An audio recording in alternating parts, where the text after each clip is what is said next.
Let's go.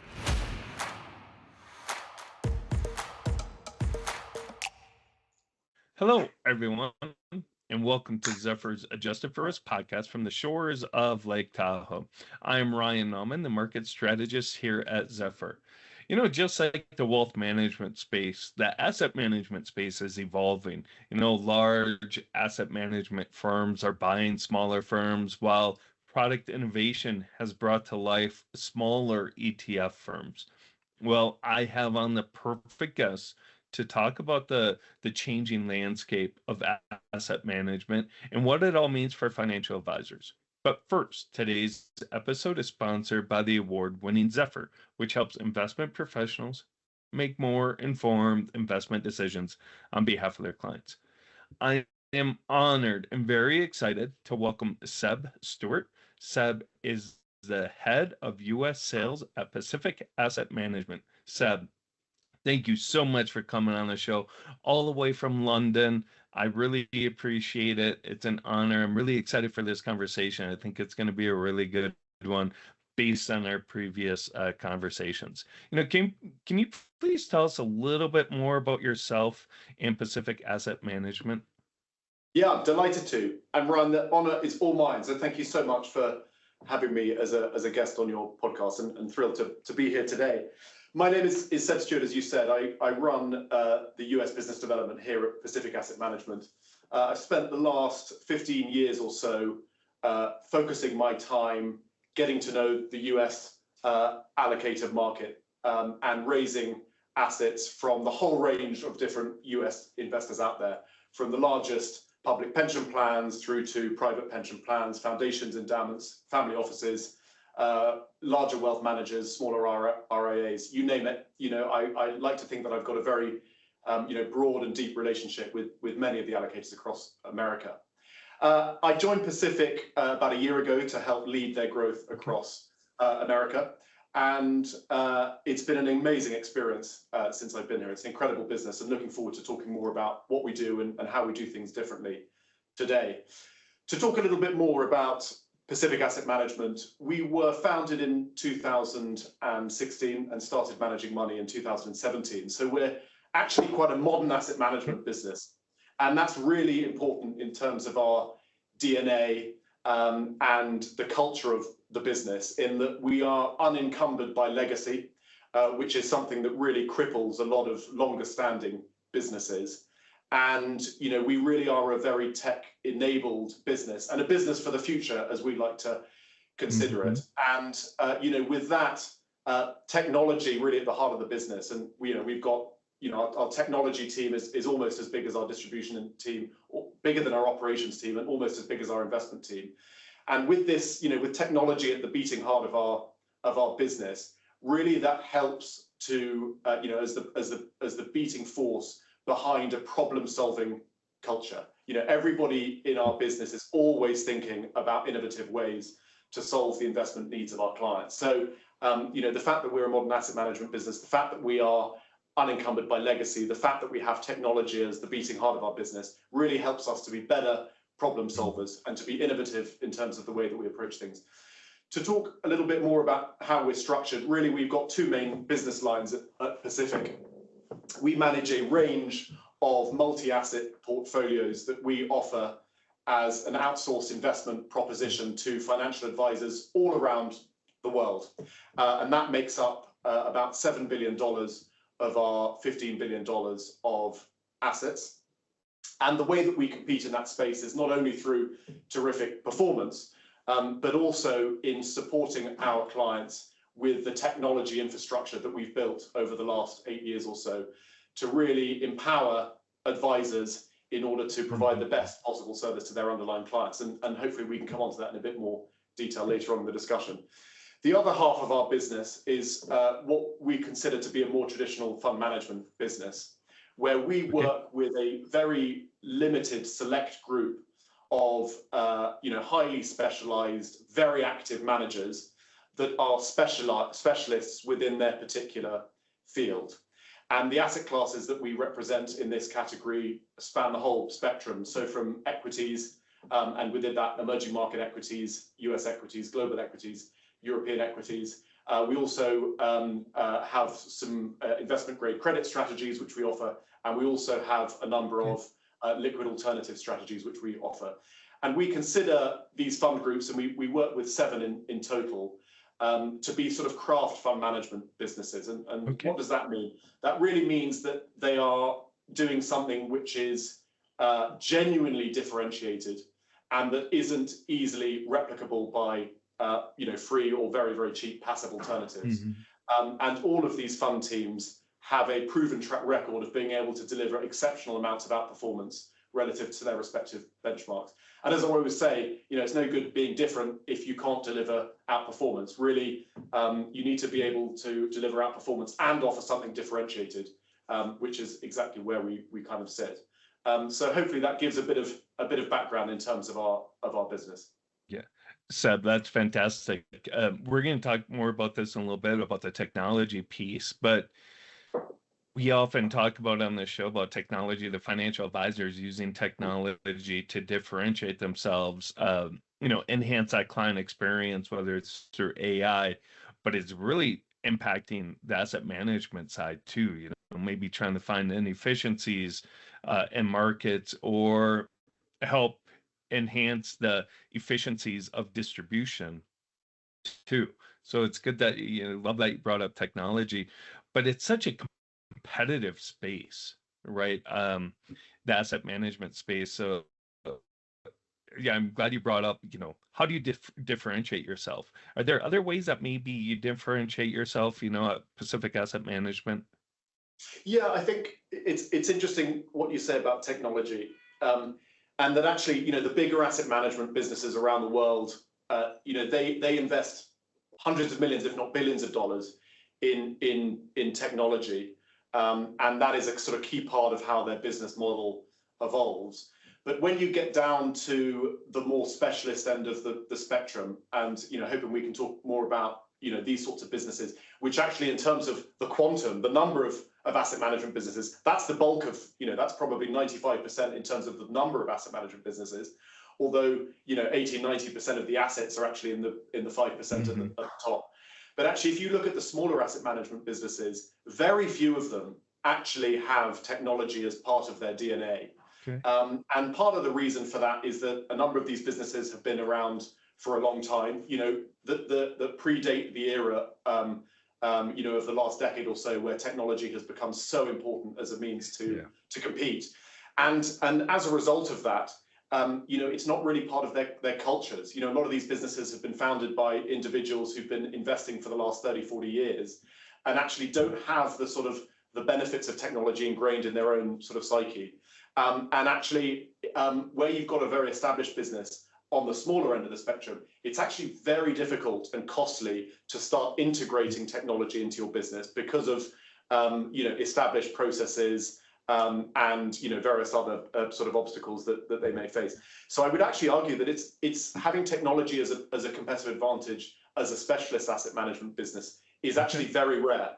So that's the first thing, is that we genuinely see that as a competitive edge. Another way that we compete is, we like to think that we found the sweet spot between, diversification on the one hand and specialization on the other. And it sounds a bit of a sort of, they often are considered to be, competing tensions, but actually what we want is a marriage between the two, where we have a diversified business in the fact that we cover a whole range of different asset classes, equities, fixed income, liquid alternatives, as we said. We also have multi-asset portfolios. So we offer a range of different investment strategies, but also across a very wide range of client types and geographies. So we work with investors all around the world. I mean, from New Zealand to Hawaii, from the Nordics to Latin America, and we also work with investors across the whole spectrum in terms of sophistication and size, right from the smallest financial advisors, again based in Latin America, right the way through to some sovereign wealth funds in the Middle East and America and Canada.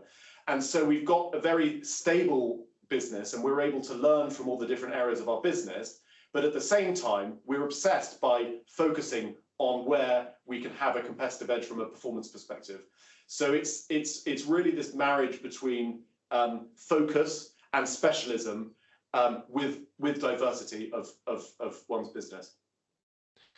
That's fantastic, Seb. I'm really glad you brought up, the specialist firms, those smaller ones, and you brought up a really good point, which I didn't really, the large asset managers out there, they control the most of assets under management. They have the majority of assets under management, but it's so small, whether it's you call it emerging managers, specialists, or boutiques that really make up the numbers, right? In terms of the number of asset managers out there. That was really interesting. Let's talk more about those boutiques or specialists. You recently published a research article titled "The Case for Boutiques."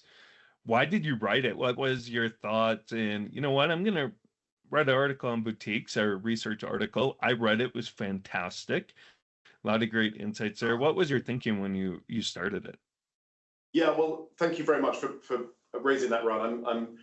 I'm feel honoured that you've made the effort to read the article as well. And this was really a piece of research that I helped to develop in partnership with Professor Andrew Clare, who works for Bayes Business School here in London, who's a specialist in asset management, and the CEO of an organisation that I chair called the Independent Investment Management Initiative, and the lady is called Danny Christopher. So the three of us really helped to curate and to write this piece of research, and to provide a bit of context. In my free time, as well as working for Pacific as a passionate advocate for specialist asset management businesses, I also work with this organisation, the Independent Investment Management Initiative, and we are a think tank that represents about 60 specialist asset managers all around the world. It's an organisation that's been around for about 15 years now, very much a member-led organisation.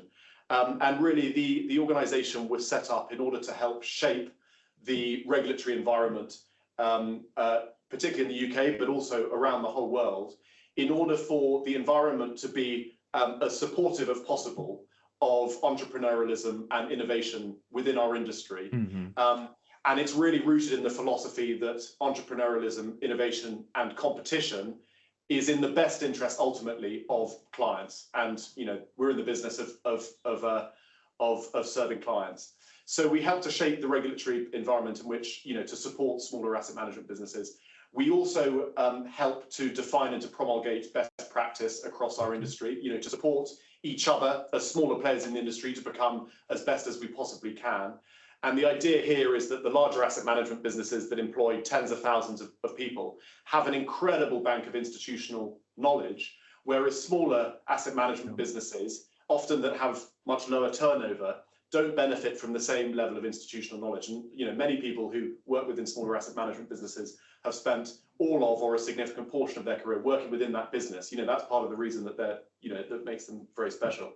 And the idea here is that if we pool ourselves and we share knowledge, we actually can have an equivalent level of institutional knowledge, in fact perhaps even superior, given that we're not operating in an echo chamber, to the larger asset management businesses. And the third kind of main strategic objective of what we call the IMI is to promote the strengths of boutiques. And the piece of research that we did was really a core bit of work that helped to achieve actually all three of those objectives, but primarily the third objective. And what we have, particularly here in the UK, but also all around the world, is certainly from some of the larger allocators in the world, a reluctance to consider smaller asset management businesses because of the perceived risks that come with investing in a brand that may be less well known. And the IBM sort of paradox comes into play here, where no one gets fired for investing in IBM, and the same is very true within the asset management business. And we felt that it was really important to not only demonstrate that boutiques can add alpha versus or outperformance versus their equivalent larger peers, but to unpick that and to really understand why they have a performance edge over their larger peers. And then the final piece as well is to understand what are the hurdles that smaller businesses face that prevent them from becoming more successful, or preventing them from launching in the first place. And the piece of research really follows on from some work that Professor Andrew Clare wrote a few years ago, called the Boutique Asset Management Premium, which was a quantitative piece of research, which actually proved that smaller asset management businesses, on the whole, and within particular sort of spaces, actually do outperform their larger peers. And what this piece of research was exploring was the qualitative factors that enabled them to do that. And so that was really the thrust behind the research, is finding evidence as to why smaller asset management businesses can outperform, to provide firms of our sort of size a blueprint to be able to establish and protect their competitive advantages, and also to identify some of the obstacles that businesses of our sort of size face, so that we can address them and we can promote competition amongst our industry. That's fantastic. A great recap of the research. And one thing, I'm glad you brought up performance, because that's what everyone talks about, is what's the performance benefit of these boutiques or specialists. Is one of them being the ability to be agile. For huge fun, it's hard to kind of move the ship, right? In one direction, but a smaller fund, more boutique, is one of the benefits or reasons for that better performance, is being able to be more agile, move quicker to markets move quicker than ever. Was that one of the takeaways? Absolutely. Absolutely. I mean, agility is completely key. And what is quite interesting is that manifests itself not only in terms of the bureaucracy of businesses and the actual operations within a business, and the decision making and the managerial sort of execution, but actually in a similar way within the portfolios themselves, in that larger funds, larger strategies that are typically associated with larger asset management businesses become very unwieldy in terms of how they're managed, because you're forced up the market cap spectrum into larger cap stocks, because you're managing more assets and you need to manage your liquidity risk. And they turn into oil tankers. It becomes very difficult to actually execute changing levels of conviction in your underlying positions, because it can take weeks and months in order to get out of particular investments that you may be able to make. So actually, it's one of the key benefits, and I'll come on to the bureaucracy side in a moment, of smaller asset management businesses, particularly that are very disciplined on capacity constraints. And the reason that they do that, and that we do that at Pacific, is to ensure that we can remain very nimble from an investment perspective. And when our conviction changes on a company or on a particular asset, we can actually implement that change in conviction as very, very quickly. So that's I just wanted to touch on that from an investment perspective, because I think that's a key characteristic of smaller businesses rather than larger ones. But in terms of bureaucracy, I mean, that's in many ways equally, perhaps even more important, is that the larger asset management businesses out there are hugely bureaucratic. I mean, there are tens of lines of reporting lines. In order to be able to implement a new approach to something, you need to go through multiple committees. In order to be able to launch sort of new products, it's incredibly sort of challenging. And actually what happens is that people can't really be bothered, because it's such a battle in order to implement a new idea, that you actually you have a situation of sort of inertia and stasis.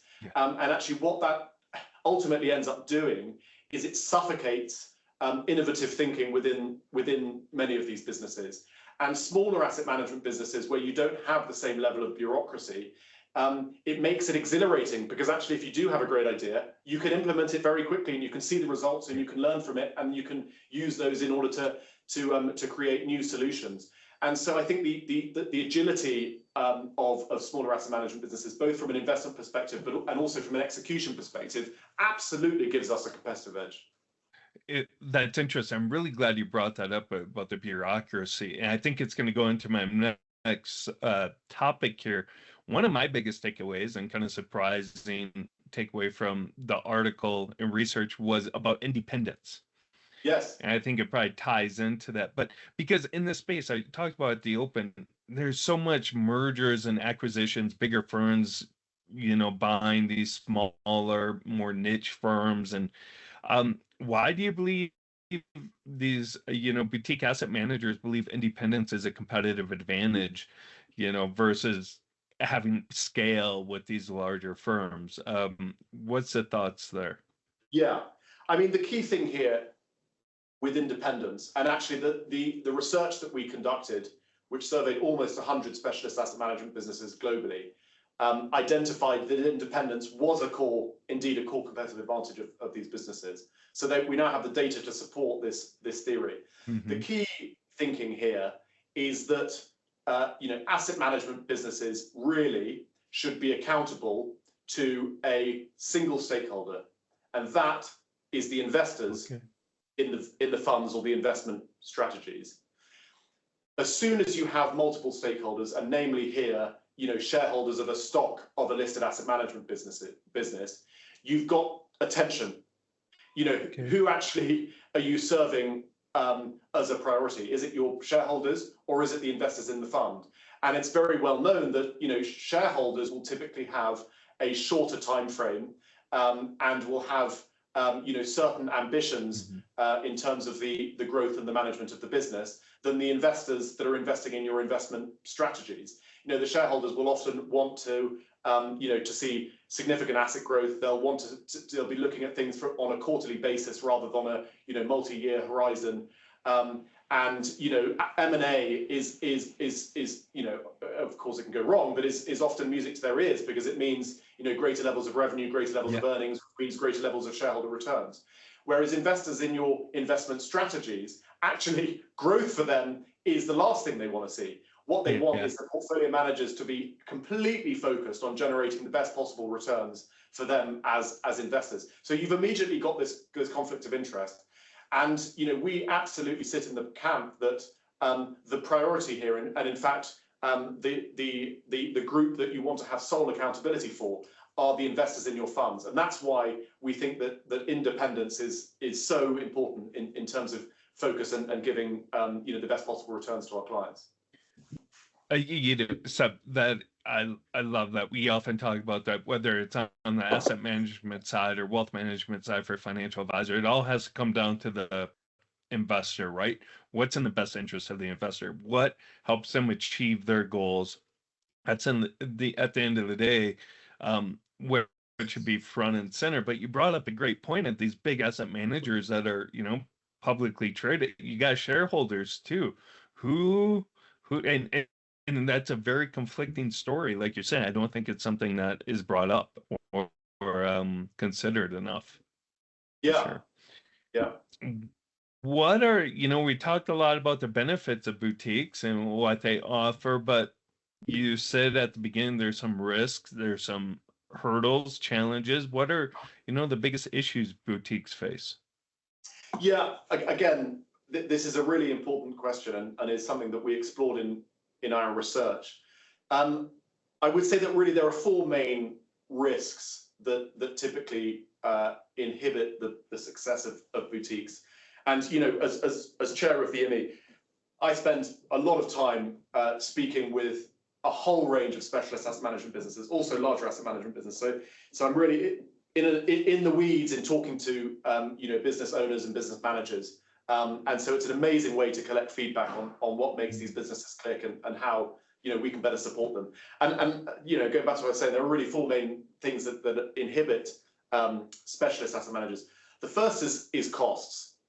And running an asset management business, and particularly running public funds, whether that's UCITS funds or 40 Act funds, is extremely expensive. The operating costs of a smaller business can run up into the millions of dollars, and that's even with a very small team of 5 people in total. So as a proportion of your total cost base, it's huge just thinking about the operational costs. And with the advent of the importance of ESG, sustainability, and also huge compliance burden as well from understanding the different regulatory obligations around the world, the cost of running an asset management, or particularly starting up an asset management business, can be extremely burdensome. So that's one of the first things, is that it's very expensive. And actually, sorry, another thing I would add is access to data sources. One of the big challenges that we face is that our strategies certainly on the long only side, are all benchmarked to indices. And the industry for index data is unbelievably consolidated. In certain instances, they're monopolies, and they can charge what they want to even the smallest asset management businesses. And these are the sorts of things that we need to contend with. So cost is a big one. Distraction is another one. That in the most part, smaller asset management businesses are set up by either a investor, a portfolio manager that wants to have sort of total autonomy over the investment approach, the culture of their business, and or a business development individual. But running a business is an asset management business is very complicated, particularly when things go wrong, and inevitably there are going to be times when things go wrong, and it can absorb a huge amount of bandwidth dealing with people issues, dealing with strategic challenges that you may be facing, dealing with adaptation, for instance, integrating technology into your business. All of these things can be very challenging to tackle and can be a huge distraction from the core thing, which is managing the money. And so managerial tension is something that we come across often. The other big thing that smaller asset management businesses face is distribution. Distribution is really hard. Even if you have a top performing strategy, it can be very difficult to build your brand and the awareness of your strategy globally. And distribution is people often take it for granted. But I would say that the single biggest challenge that we hear frequently from our members is that it's really hard to raise assets and to build brands. And so, distribution is crucially important. And the final thing that we hear a lot is succession. And this is, a silent killer. That, when you start up a new asset management business, you're only focusing on the next sort of year or two, and you sort of approach it with rose-tinted glasses, and you think that everything is going to be great forever. But actually, if all things go well, quickly you come to a point where you need to think about the next generation of leaders for your business, whether that's leaders for the portfolio or the business itself. And all too often, smaller businesses fail to think about proper succession planning until it's too late, and then they're rushed into making decisions. Sometimes make external hires where people don't really understand the business and aren't properly integrated into the culture. Or you have sort of political issues where you need to make sudden hiring decisions internally, and that can put other people off, and you can lose, great people. And so succession is another, real challenge that they face. And actually bringing it back to Pacific Asset Management, we really as a business are, try to address all of these challenges. And, as I say, we work with, it's boutiques that are incredible at what they do in their particular field, but want to be able to offload a lot of these challenges to a bigger organization that is specialist in addressing these challenges. We have specialist management teams. We have the economies of scale to be able to help with the costs of setting up new funds and running vehicles. We also have an expert distribution team that covers all of these different client types and markets around the world. And what that enables us to do is to allow the portfolio managers to focus on what they do best, which is focusing 100% of their time on managing money. And we think that model is absolutely the right one for investors and provides the best level of alignment as well. Mm-hmm. Seb, I'm so glad you brought up the distribution angle. At Zephyr, part of Zephyr is the PSN separately managed account database.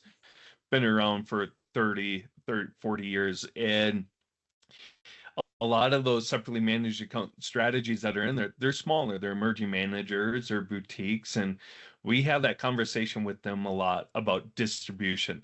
How can us at the Zephyr team help with distribution, whether it's if they won the PSN Top Guns, help distributing that, getting awareness to their products. And it is a challenge.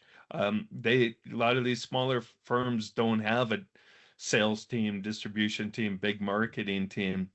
And that's one thing that we hear a lot about. We're doing some different things here that help firms gain exposure to their strategies that are performing great. They just need to get it out there to the world and that message. So, yeah, great. Allocators, we talk a lot about I think it's perfect segue to talk about, building exposure to these strategies, getting them in front of allocators. We often, when you're doing a manager search or due diligence in Zephyr, it's like you got this big behemoth fund or a small fund. Um, why why should allocators consider boutique asset management firms? The $1 million question. And I think that really there are three core things that I would say are critical in answering this question. The first thing is that we now have the data to demonstrate that specialist asset managers can outperform their larger peers, and part of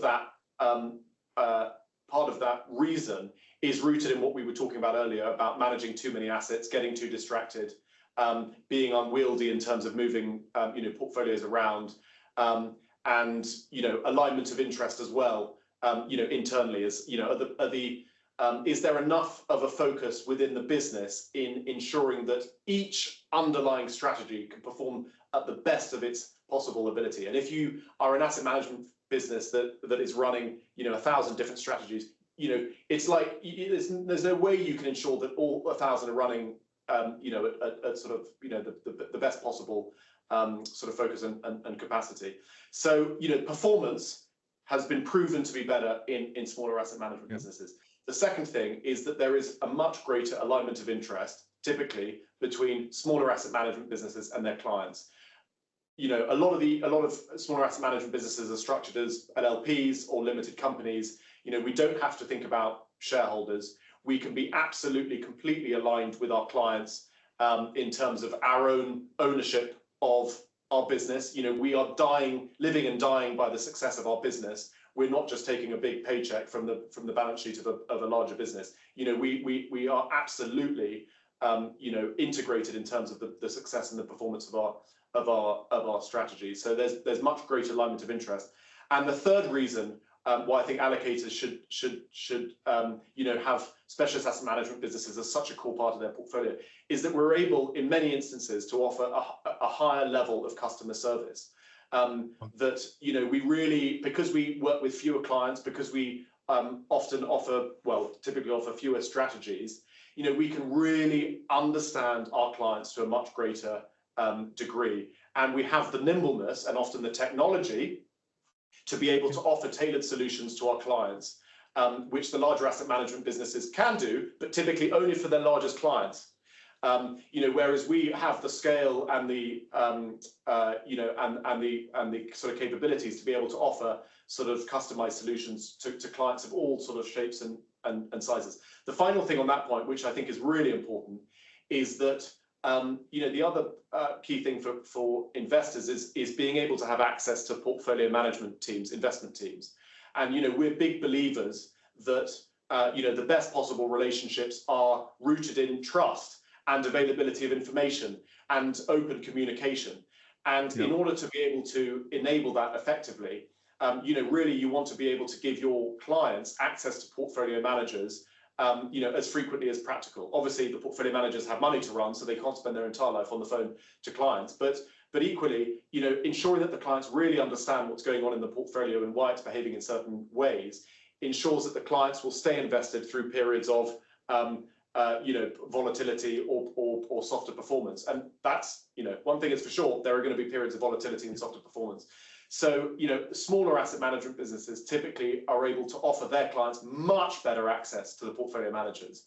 I mean, you actually don't need to go that far up the spectrum in terms of the size of asset management businesses, where you have a portfolio manager who will never speak to a client unless they've got $100 million invested with them.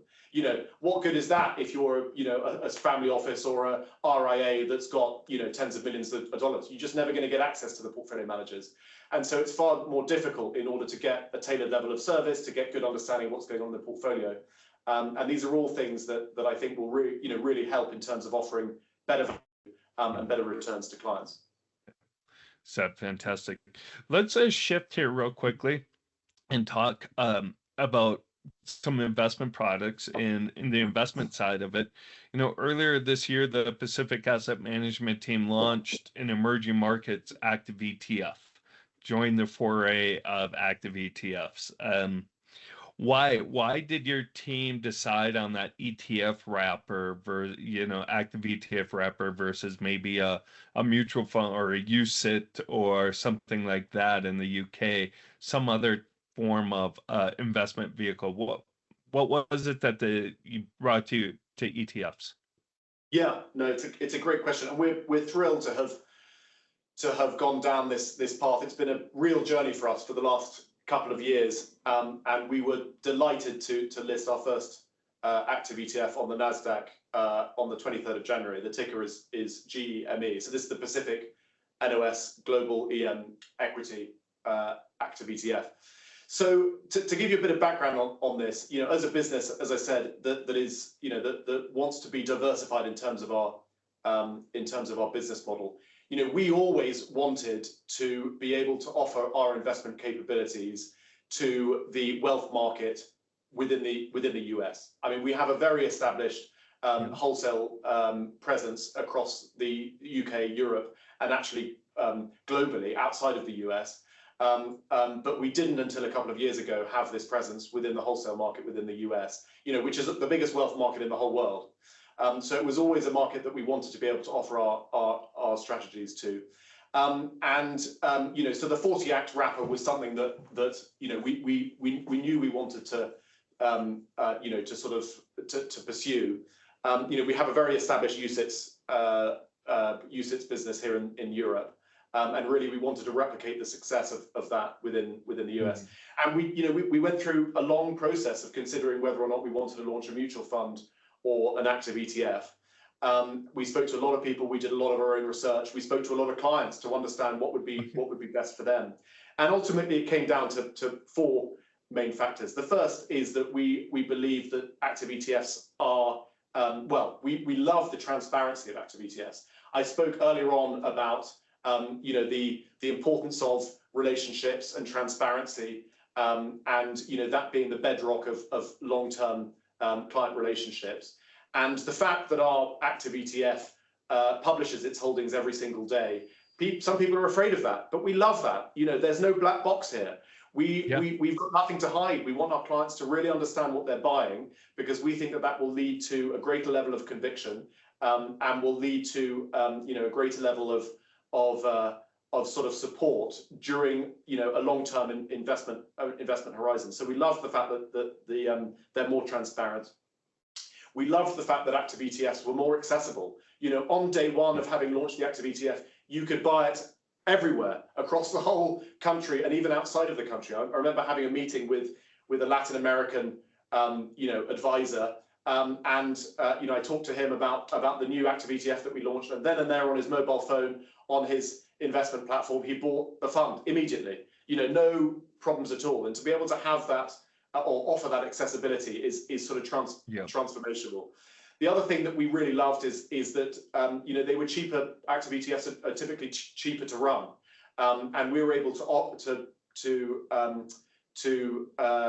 translate that cost saving onto lower expense ratios for our clients. And we're in the business of offering great value for money, and so being able to offer a fee that was 5, 10, perhaps even 15 basis points cheaper than what we would have been able to offer on a mutual fund was something that was really attractive to us. And the final thing is that there are obviously tax benefits of active ETFs, particularly within America. It's less true within Europe. And so, a lot of the clients that we were going to be servicing are taxable clients, and having that offering and developing that expertise for us was really important. So, ultimately, it became a bit of a no-brainer for us, and we're absolutely thrilled to have gone down that journey, and really thrilled with the growth of the active ETF as well, GEME, which is almost at $50 million now, having launched only 3 or 4 months ago. So it's been a terrific journey. We've learned a huge amount, and really think that we are at the forefront, certainly within the UK, of understanding how active ETFs work. So yeah, it's been a great journey. Fantastic, and congratulations on the growth. What you mentioned there is exactly what we hear about active ETFs and why active ETFs are so popular. One thing that in our research is investors are demanding transparency, customization, and control over their investments. That's exactly what you said. And one of the reasons why you started active ETF is it addresses those, the transparency. Yeah, let people know what we're investing in, right? Yeah. Because the investors at the end of the day want to know. Yeah. I think a key thing here, and this is something that we've learned along the way, is that there's been huge expansion within the active ETF market. It's been the plat du jour for a long time now, and there's been it's I wouldn't say it's a bubble, but we're getting to a position where asset managers are approaching this market blindly, thinking that active ETFs are the panacea and that it's going to lead to a huge amount of open up a whole new market, lead to huge asset growth. And that's a massive misconception. The active ETF wrapper is excellent for certain types of investment strategy, and they just don't work for other types of strategy. And it's really important to understand suitability. And I think that you see a lot of active ETFs in the market that haven't really been able to get off the ground, that are still managing $2 million or something. And that's because, and they're not being priced effectively, and that's because they're being offered for a strategy for which it's not really suitable. The other thing as well is that you've really got to understand about the marketing of an active ETF and what goes on and what that entails and the publicity around it. And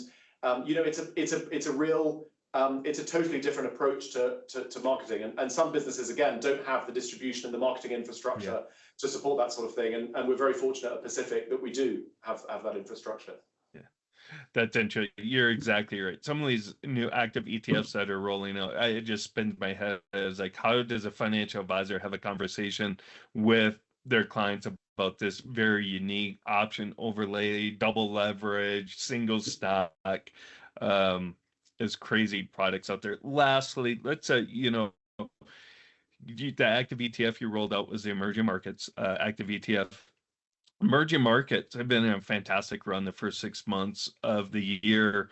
I think they're up over 16%. They're outpacing U.S. equities or the Spider ETF by over 10%. We still got some room to run here for emerging markets. There's a lot of uncertainty out there. The U.S. dollar coming down obviously helps emerging markets, but there's a lot of uncertainty with tariffs. Do you think this performance still can continue? Yeah, I mean, Ron, thanks for raising this. I mean, absolutely. I mean, if you look at how the U.S. market and developed markets and emerging markets have performed relative to each other over the last, let's call it 30 years. So take quite a long time horizon.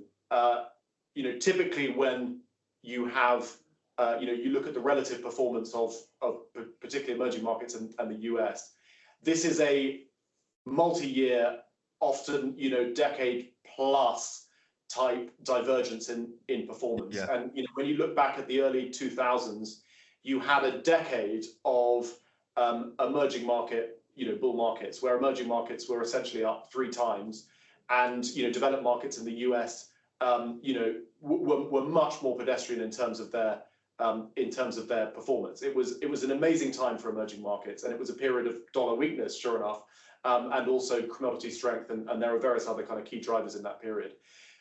From sort of 2007 onwards, you had a reversal in that trend. Dollar strengthening, the US market itself was up 3 times over the last sort of, getting on for 15 years now. And emerging markets over the last, 10 to 15 years have really not gone anywhere. They've been extremely disappointing, and really the only game in town has been investing in the US market. And so, we've certainly seen a reversal in that trend over the last sort of, 3 to 6 months or so. But we very much view the potential reversal here to be a multi-year, potential trend for emerging markets. So we're very optimistic on a much longer term horizon than just on a few sort of months. And it's for a number of different reasons. Valuations are at the lowest on a relative basis versus developed for the last 20 years. The emerging market strategy that we manage, which is sub-advised by North of South, is a value strategy. Okay. It's what makes the active ETF or makes it very different from the other strategies in the market. We believe that the best way to invest is by investing in high quality businesses that are also undervalued. If you look at emerging markets as an asset class, you have some of the market leading businesses in the world genuinely changing the game, whether that's through technology, whether that's through decarbonization and AI and cars and battery powered cars. There are just some incredible industries where emerging market businesses are really leading the way. They also are, in many instances, incredibly well managed by very, very sophisticated management teams that have had to manage these businesses through, incredibly, stringent monetary policies. And so they've managed them very prudently. A lot of these businesses are very unlevered, again, unlike in the developed world. So you have these really, really high quality businesses that are very resilient because they've had a much tougher environment over the last sort of 15 years than the developed world, and that are trading at staggeringly cheap valuations. What's not to love? You've got incredible businesses that are trading at valuations we haven't seen for the last 20 years or so. As value investors, this is exactly the sort of market that we love and that we think that we would be able to perform well in, and that also allocators should also be excited about. So we think that this is, it's an incredibly rare and really, really compelling time to be looking at emerging markets. Seb, such a fantastic conversation. We covered a lot. You brought a ton of great knowledge about a lot of different subjects. It was really fun. It was an honor to have you on, and I really enjoyed it. I know our audience will too. Where can our audience get more information about Pacific Asset Management? Yes, so thanks, Ryan. The honor's been all mine, by the way. Thank you so much for this conversation. I've loved it. So our website is really the best source of information. So that's pacificam.co.uk.